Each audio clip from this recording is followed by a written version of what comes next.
Bullrich y Horacio Rodríguez Larreta están teniendo una interna durísima, cielo abierto, pegándose con todo, a tal punto que la semana pasada, cuando Bullrich dijo la barbaridad que dijo, la verdad... ¿Por el blindaje? Sí, claro, es tan obvio que me parece infantil, hasta parecería ser infantil. El que más le pegó fue Rodríguez Larreta. Es decir, fue tan burdo que el único que salió... Lo mandó a estudiar. La mandó a estudiar y de alguna manera lo mandó a estudiar a la Espina, ¿no? Que viene con toda una historia, con el Fondo Monetario, ¿no? Y justo ella lo trae como para blanquear que fue realmente la Espina. Bien. Están en una situación de empate técnico. Venía con ventaja Larreta hace 6 meses atrás y buena ventaja. Bullrich empezó a recuperar. Mucho tiene que ver la recuperación de Bullrich con la caída de Milei. Milei empezó a bajar en la medida que Bullrich crecía. ¿Cómo termina eso? Está abierto ese Unidos los resultado. dos, ¿cuánto te da? Unidos los dos me da aproximadamente hoy 32 puntos, 32%. Vamos para el otro lado. Unión por la Patria, Sergio Massa, Grabois. Sergio Massa Grabois es una interna apacible, no tienen nada que ver, son dos competidores, yo diría complementarios, van a targets diferentes. Sergio Massa está luchando en varios frentes. ¿Está subiendo? Está subiendo. Lentamente, no digo que está haciendo una explosión, pero está subiendo lentamente. Arrancó abajo de 20, hoy ya en esta última encuesta está casi en 25%. Y Grabois 25 y 5. Y 5 para Grabois. Y ahí están los 30 puntos y los 2 de distancia, que también sería... están en equilibrio, en empate técnico que puede romperse porque hay 20% que está ahí abajo y no sabemos para qué lado va a ir. Y sí, a 14 días de las PASO, evidentemente hay mucho material político y lo tenemos a Nicolás Márcico como para analizar, empezando, Nico, por Chubut, que a esta hora ya terminó de votar y en un ratito vamos a tener resultados. Exacto, Daniel, Fabiana, muchas gracias, buenas noches, gracias por la invitación. Y sí, a ver, algunos datos que vamos a tener de previa a las 9 de la noche, que es cuando ya vamos a tener, aparentemente, por lo que vienen diciendo los diferentes candidatos y sus espacios políticos en los búnker, los datos ya oficiales, ¿no? A partir de las 9 de la noche, tendencia, o sea que eso es lo que estamos esperando ahí de manera expectante. Bueno, 65% del padrón, aparentemente es lo que fue a votar en las 248 escuelas que estaban preparadas ahí para todo lo que eran las elecciones y la jornada electoral en la provincia de Chubut. Y otros datos que podemos destacar, ahora si quieren analizamos un poco, pero que me parece que son interesantes, son las declaraciones que hubo durante el día de hoy y sobre todo en las últimas horas previas a llegar a las elecciones. Bueno, otra vez la oposición hablando de que desde el oficialismo de Arcioni se intentó desalentar. ¿Por qué digo otra vez? Porque es muy similar a lo que se dijo la semana pasada en Córdoba Capital, cuando tuvimos elecciones allí. Así que Juntos por el Cambio, atentos porque es parte, ya te diría, casi de la estrategia discursiva del espacio opositor en términos nacionales hoy.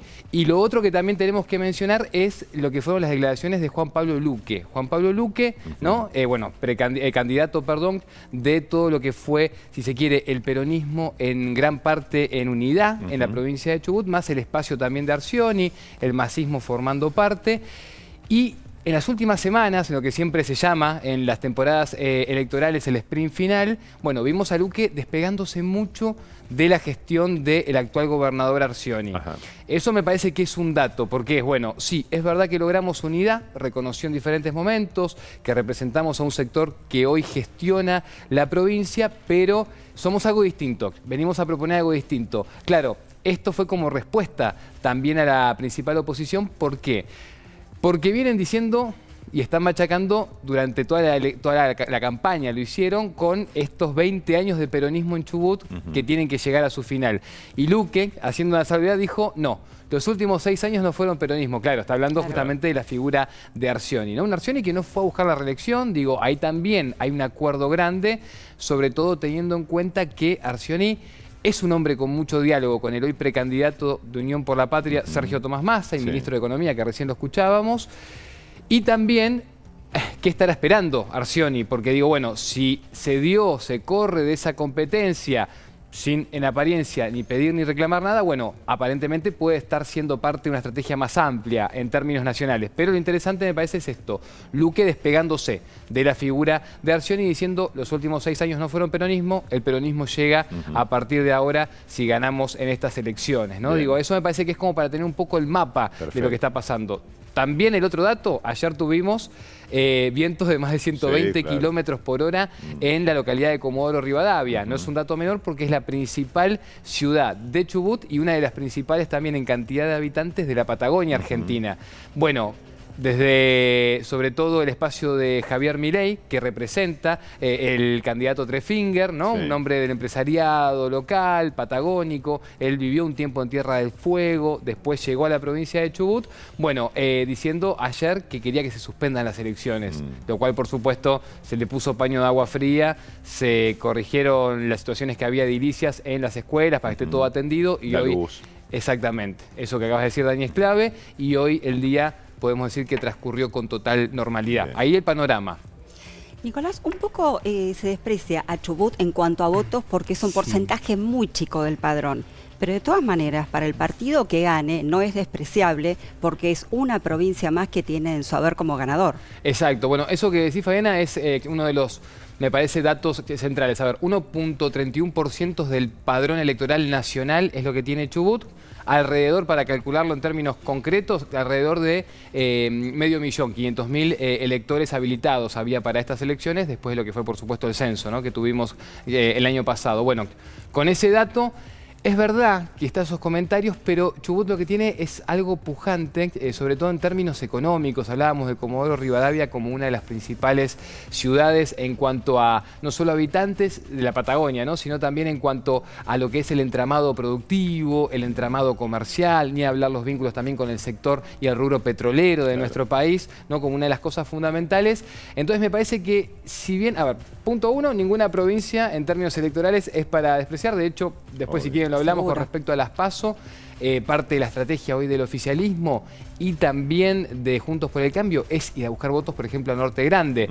Porque claro, muchas veces se ven las provincias por separado, pero también juega la lógica de lo regional. Claro. Hay un efecto contagio con lo que pasó en Neuquén, con lo que pasó en Río Negro y con lo que también puede pasar ahora en Chubut cuando conozcamos los resultados del día de hoy. Así que es verdad, ese porcentaje de votos que vos decís es cierto, pero también lo que suma ahí es el dato de quién va a gestionar. ¿Por qué te digo esto? Más menos electores, más menos habitantes y al margen de la importancia en términos productivos, no dejas de estar gobernando y teniendo un distrito a tu favor o no, ¿no? Claro. Y ahí entra, por supuesto, la estrategia de Massa, que tiene muy buen diálogo con estos hombres que no se terminan como de alinear, si se quiere, con Unión por la Patria, con el peronismo, pero que sí, de alguna manera, van a y pueden llegar a gestionar distritos muy importantes para lo que viene, sobre todo. Nicolás, vamos a las PASO nacionales, faltan 14 días, recién lo veíamos y lo escuchábamos a Bachmann, hablaba de 2 puntos de diferencia entre Juntos por el Cambio y Unión por la Patria, esto es empate técnico. Exacto. ¿Cómo ves el panorama?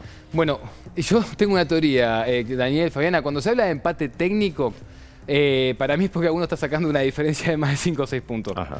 ¿Por qué te digo esto? Puede haber errores de encuestadores. Errores de encuestadores y también quienes instalan el dato. Ajá. ¿No? Digo, por ejemplo, pasó mucho eso. Se venía hablando y había mucho clamor por Luque en las últimas semanas en la provincia de Chubut. A ver, la verdad la vamos a tener un rato, ¿no? No sé si podemos a esta hora de la noche, tarde-noche de domingo, arriesgar qué va a pasar en Chubut con Luque y con el senador, joven senador Ignacio Torres, ¿no?, de 35 años del PRO, ahí como candidato a gobernador de ese espacio político. Pero me parece que, claro, venían dando muchas cifras, muchas encuestas en las últimas semanas a favor de Luque, ¿no?, de arriba Chubut, y la realidad es que en los últimos días se instaló la idea de que en las cifras y en las encuestas estaban dando un empate técnico. Yo, cuando dan empate técnico a las encuestas, las miro con cierta atención porque, sin ir más lejos, fue lo que pasó en el 2019. ¿Se acuerdan que cuando nos acercábamos al día de las elecciones PASO, todo indicaba un empate técnico y después de repente... La diferencia fue enorme. El Frente de Todos sacó 18% de distancia en la provincia y 15% en términos nacionales. Entonces yo, cuando hay empate técnico para los encuestadores, presto atención, sobre todo porque también hay que ver, bueno, quién pagó esa encuesta, ¿no?, de dónde viene, de qué sector, quién lo instala, etcétera, etcétera. Me parece que son factores interesantes a prestar atención. Nicolás, y quizás es adelantarnos mucho, pero ¿tenemos un noviembre en nuestras vidas o esto termina en octubre. Mirá, hace un mes, Fabiana, que hablo con dirigentes de todos los espacios políticos. Del masismo, del sector de la vicepresidenta de la Nación, del PRO, del radicalismo. Ninguno en su ecuación, al día de hoy, descarta y habla de una elección que se termine en octubre. Claro. O sea, todos hoy, desde los funcionarios nacionales, hasta los funcionarios porteños, hasta todos los sectores de la política, hoy están hablando y sacando cuentas, incluso esto es muy importante, sacando cuentas de cara a noviembre. Ven escenario de balotaje. Exactamente, escenario de balotaje, para decirlo más claro. Bueno, Sergio Massa ya lo incluyó incluso en su discursiva de campaña. Claro. Recordemos que la semana pasada dio una entrevista bastante importante y ahí lo que dijo fue ni más ni menos: che, esto no es un termómetro o una encuesta oficial como se le suele decir. Sí. Este es el primer tiempo de un partido que puede tener primer tiempo, segundo tiempo y alargue. Bueno, ahí me parece que ya que uno de los principales candidatos en nuestro país lo incluya esta ecuación en su discursiva de campaña es porque no hay ninguna cuenta que dé algo que pueda hacer y salir por fuera de esa conclusión, ¿no? Así que me parece que eso es parte del análisis también. Gracias, Nicolás Márcico, muchísimas gracias. Gracias, Fabiana. Daniel, ha sido un placer.